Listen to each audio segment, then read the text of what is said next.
Peptide synthesis is a fascinating process by which seemingly endless compounds can be made. Let's examine two of them. We start our discussion with the examination of the pituitary gland, which is a part of the endocrine system. The pituitary gland releases hormones that regulate most bodily functions. Out of the many hormones it exudes, HGH, or somatotropin, is arguably the most interesting. Not only does it revivify cells and organs, it manifests physical growth throughout development.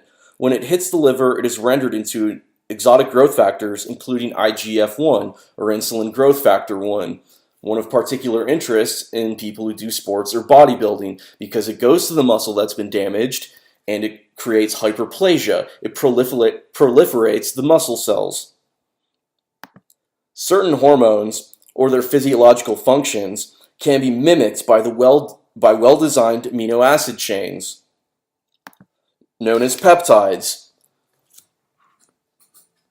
With 24 aminos known, combinations are seemingly endless. Though to make something useful, a template is needed. This is where ghrelin comes in. Ghrelin is a recently discovered chemical, according to our textbook, that regulates hunger. But it also has a more exotic effect. It appears to fit receptors on the pituitary gland that cause it to release a pulse of GH. The connection here, I think, is that when a human being fasts for 24 hours, their pituitary gland dumps an excessive amount of HGH into the body, and this must be to prepare the body for a long period of starvation. So, ghrelin, HGH. Either way, a growth hormone releasing protein is an analog of ghrelin, fitting the same receptor on the pituitary gland that it does. GHRP6 was the first ghrelin mimetic and causes the same intense hunger, but it also creates, on command, when injected, a pulse of GH. Now, GHRP2 is a bit newer, but they are all based on that original ghrelin mimetic analog, GHRP6.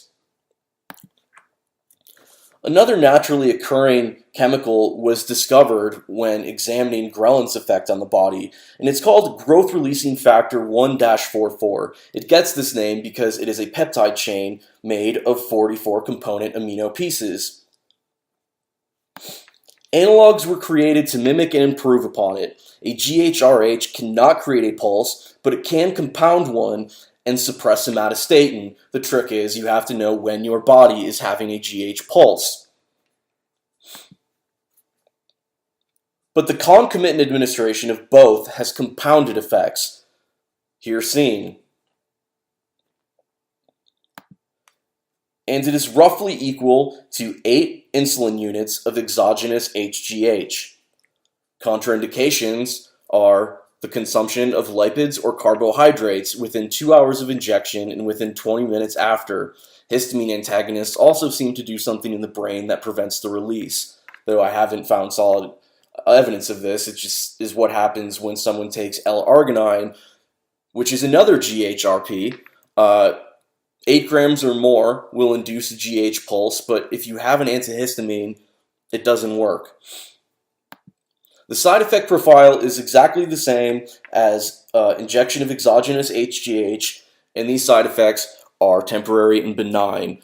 Common ones are swelling and carpal tunnel-like systems in the hand and knuckles, temporary numbness or tingling, hypoglycemia, but it's outweighed by the benefits, which are identical to those of HGH injections, save for the fact that the GH is your body's own creation, making it potentially more bioavailable or more akin to you.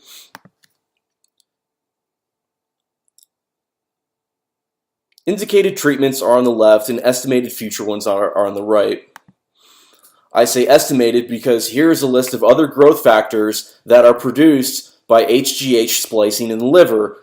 For every type of growth you can imagine, including neurons in your brain and nerves in your body, there is a chemical that causes it to grow or renew itself. We theoretically can synthesize all of these in the future.